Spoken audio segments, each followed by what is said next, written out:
Hey, what's up guys? Mike Red Fox. In this video, we're going to talk about all the recent mining news, which includes the new RTX 3080 12GB, the 2060 12GB, the fallout of the Ravencoin halving, and one lucky Bitcoin miner. Stay tuned.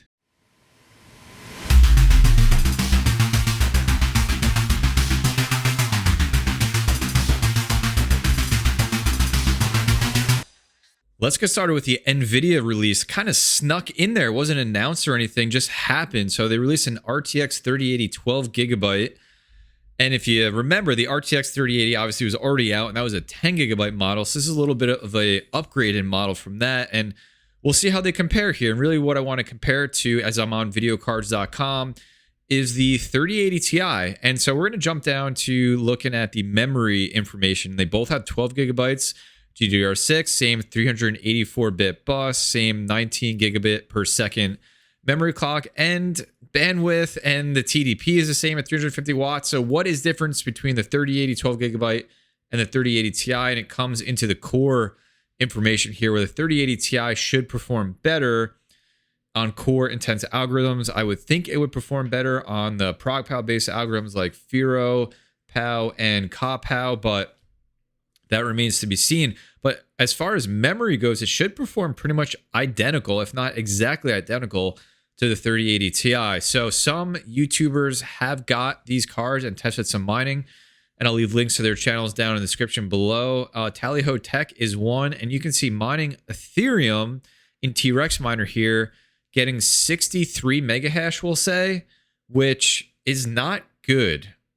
And if you think about it, as I also confirmed this with another YouTuber hitting 62.77 megahash, the LHR unlock doesn't seem to be working, because the 3080 Ti can get 90, 91 megahash easy with the LHR unlock in the popular mining software. So what this is showing is just the 50% hash rate that this GPU is able to do.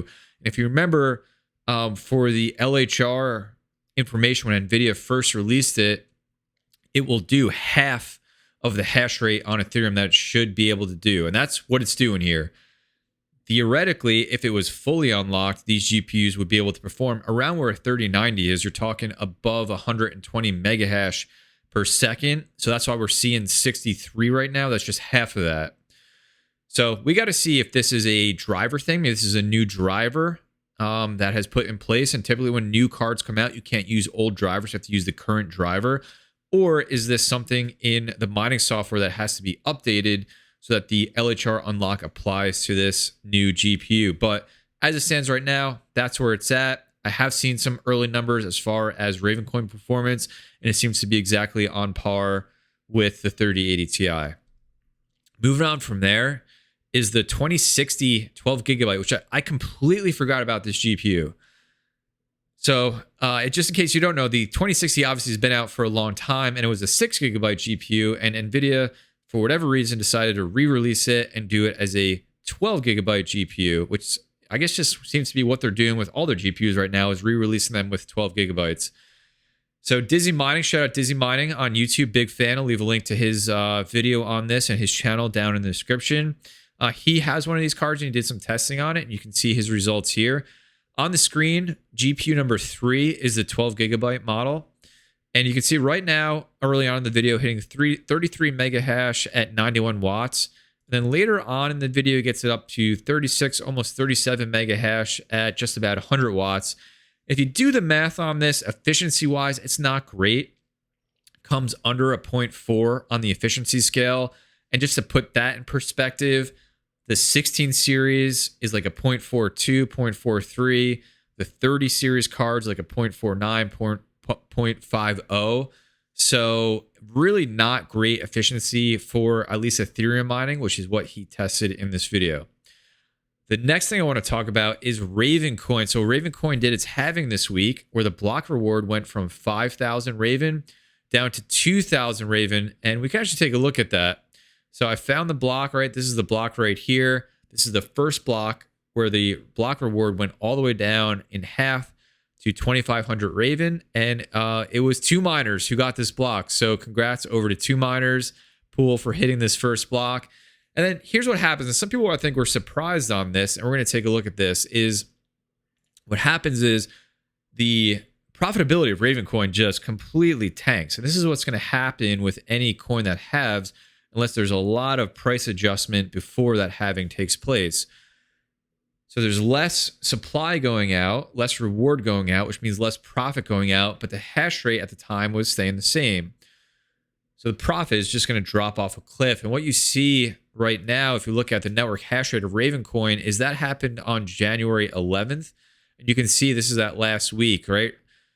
Halving happens right here, and the network hash rate drops. In fact, it's about half of what it was before the halving.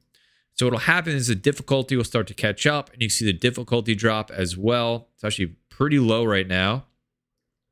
And then you'll find an equilibrium where it will be profitable again. And if you look over on what's mine, just have a 3070 light hash rate in here. We'll calculate that. I've been tracking this, but Ravencoin is now coming up the charts again, just making $1.27 per day at 10-cent electric rate on a 3070 light hash rate. That's what's going to happen is hash rate will drop because it's not profitable. Difficulty will adjust, and even sometimes price might increase. We'll see what happens. So kind of find an equilibrium where it still makes sense to mine Ravencoin in this case for any project that goes through a halving. The last thing I want to talk about in this video is a lot of fun. And I don't know if you guys saw this news, but there is one lucky Bitcoin miner out there. So what happened here is there's a Bitcoin miner who decided to solo mine Bitcoin with a very, very small amount of hash rate. In fact, the amount of hash rate was 126 terahashes, which can equate to a single ASIC, a single Bitcoin miner, or maybe a few older Bitcoin miners. The interesting stats here is that one solo miner accounted for 0.000072% of the total Bitcoin network hash rate. And guess what? They hit a block. They hit a block solo mining of 6, and the block reward for Bitcoin is 6.25 Bitcoin. With just that, he could have been a home miner just like you and me, who had his ASIC in his garage just like I do, and decided to solo mine and hit a block and took home in USD at the time $266,000. That is absolutely unbelievable. The luck there is insane. It was a 1 in 1,400,000 chance that he would have hit that block statistically. So he did it over on Solo CK Pool. This is a block, by the way. I found it, 6.25 Bitcoin. So I found the block, and then I have his address, which is right here. And he did it over on Solo CK Pool, which is this pool here, which I've never heard about. And you can see how bare bones it is. So I got his address in here, and I want to take a look at if he's still going. Let's see what he's doing. He's still going. So you can see he's still mining with probably that same miner. You can see over the last 1 hour, 114 terahash is what that miner is reporting. So he's still going. He's still solo mining. I wish him all the luck, but that is absolutely insane. I don't know what I would do if I was the one with that small amount of hash rate, maybe just a single ASIC, hit that Bitcoin block. What would you guys do? Would you I don't even know. Let me know down in the comment section below. But that's it, guys. That's the mining news I found from this last week. If I missed anything, please let me know in the comment section down below. Let me know your thoughts on everything that I discussed here in this video. Hope you enjoyed the video. Hit the like button if you did. Subscribe to the channel for more GPU mining content. Join my Discord if you want to chat. The link will be down in the description. And as always, please take care of yourself, take care of each other, and I'll see you in the next video.